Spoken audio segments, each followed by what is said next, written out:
Bienvenue au Vallon en Bretagne.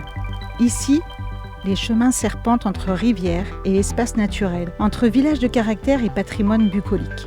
Les Ondes des Vallons, une série de podcasts qui vous emmène à la rencontre de celles et ceux qui font vivre ce territoire. Habitants passionnés, lieux inspirants, histoires à transmettre. À chaque épisode, une voix, une ambiance, un regard sur nos vallons. Installez-vous et respirez. Vous êtes au Vallon en Bretagne.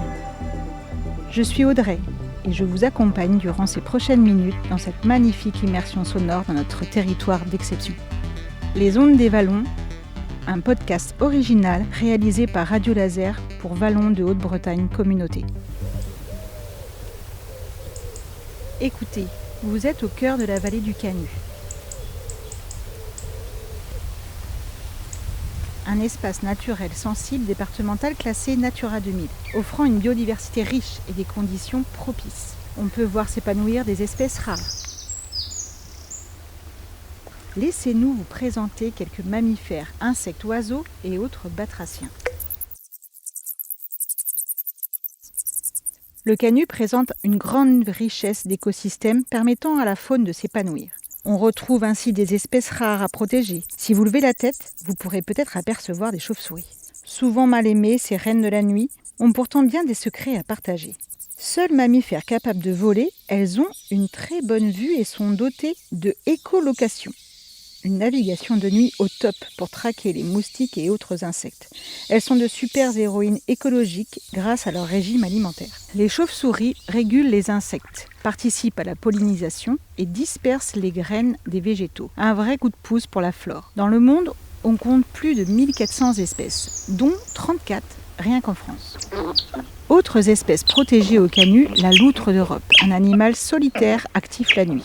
Le jour, elle aime se reposer dans un terrier proche des berges. La loutre a ainsi facilement accès à sa nourriture puisqu'elle se nourrit de poissons, d'insectes, d'amphibiens et même de petits oiseaux.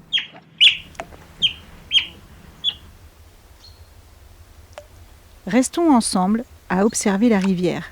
Vous pourrez sûrement apercevoir l'ambroide planaire, une toute petite créature aquatique avec un corps allongé recouvert de mucus toxique. Pour se nourrir, elle filtre l'eau et mange des algues et d'autres matières organiques. Elle contribue ainsi à améliorer la qualité de l'eau, à maintenir les lits des cours d'eau et à faire circuler les nutriments dans tout le système. Vous avez le sens de l'observation et votre calme vous récompense. Ce n'est pas une pierre qui vient de bouger dans l'eau, mais bel et bien un chabot commun. Ce petit poisson au corps trapu et marbré, peu mobile, a besoin d'un habitat stable, clair et bien oxygéné. C'est pour ces raisons qu'il s'épanouit dans les eaux du Canut, même si ses effectifs restent encore faibles du fait du manque de zones de reproduction. Revenons sur les berges. Sur quelques feuilles sèches se repose un triton crêté. Cet amphibien se reconnaît à sa peau sombre et verruqueuse marquée de taches noires. Le mâle se distingue avec sa crête qu'il arbore fièrement. Ce triton n'aime pas le froid. Tout l'hiver, il hiberne tranquillement dans les mares et les étangs peu profonds. Lors de votre balade, si vous avez de la chance, vous pourrez contempler le pic-prune, sorte de scarabée. Cet insecte est menacé dans la vallée du Canut à cause de la disparition des vieux arbres où il vit. Poursuivons ensemble notre découverte au cœur de la vallée du Canut, dans cet espace naturel sensible départemental, classé Natura 2000, en compagnie d'Aurore Leroux, directrice du Centre permanent d'initiative pour l'environnement Val-de-Vilaine à Saint-Just, qui répond aux questions de Laurent Montauvert de Radio Laser, la radio locale.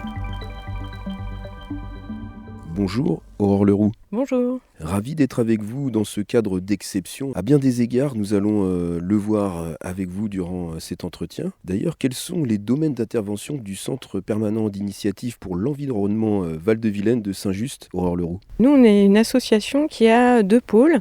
Un pôle nature, en fait, où on va faire la sensibilisation, l'éducation à l'environnement, et un pôle patrimoine, où l'idée, c'est de faire découvrir le patrimoine du territoire à tous nos visiteurs. Audrey, tout à l'heure, nous a listé quelques exemples de faune menacée en vallée du Canut. Quand on fait très peu de bruit, c'est là qu'on peut entendre un peu mieux la nature. On entend quand même quelques oiseaux.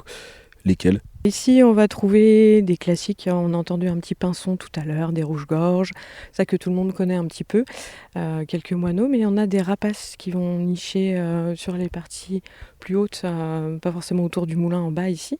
Donc on va trouver des buses, des faucons.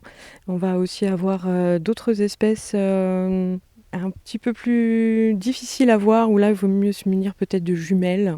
C'est des oiseaux un petit peu plus discrets, avec moins de couleurs.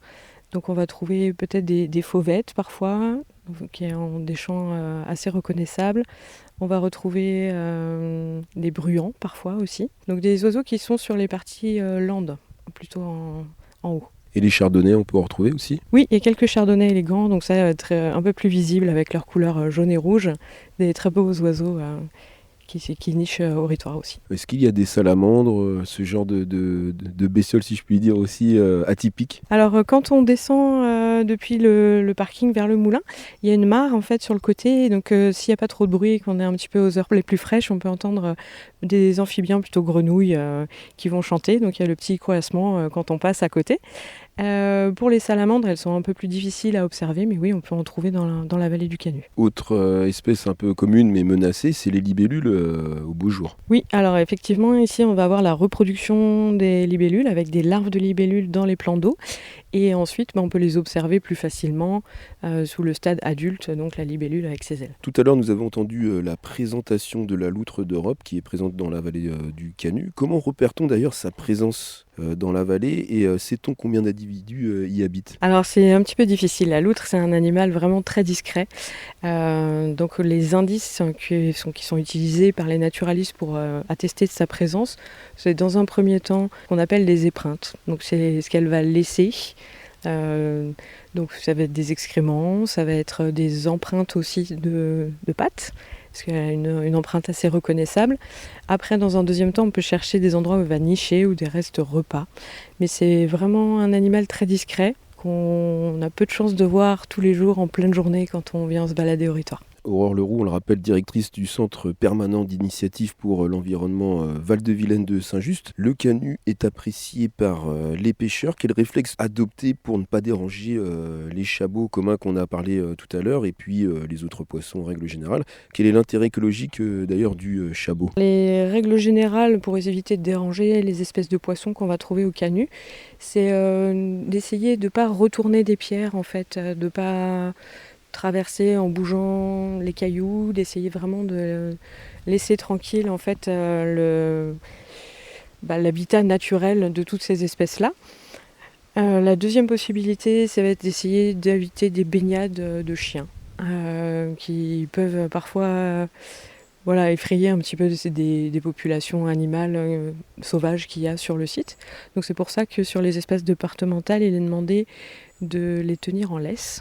C'est par rapport au respect de cette faune en fait qu'il peut y avoir partout dans la vallée. Pour les petits mais aussi pour les grands, où peut-on observer les tritons crétés dans la vallée du Canut, espèce protégée et très menacée? Là aussi c'est une espèce qui est pas facile à voir tout le temps, donc elle aime bien les mares plutôt que le Canut en lui-même. Donc suivant son niveau d'eau, là quand il y a de fortes pluies, ça va être trop d'eau. Il lui faut vraiment des mares avec des conditions de pente, d'oxygène à l'intérieur assez précises.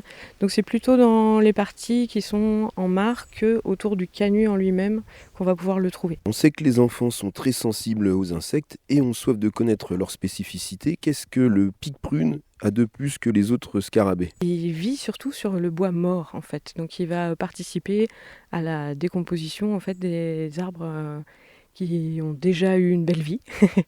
Et donc au niveau biodiversité, c'est toujours important de laisser ces vieux arbres et de pouvoir les identifier pour pas forcément qu'ils soient abattus, surveiller après les tempêtes aussi. Alors entre nous, quel est votre spot coup de cœur dans cette vallée du Canut, Aurore Leroux? Le moulin du Ritoire, le pont en pierre, l'élan de la Briantais ou l'étang de Bélouze ou aussi le panorama de toute la vallée? Moi, c'est un affleurement rocheux, en fait, puisqu'ici, on a quand même du schiste pourpre. C'est une des particularités géologiques de cette vallée du Canut.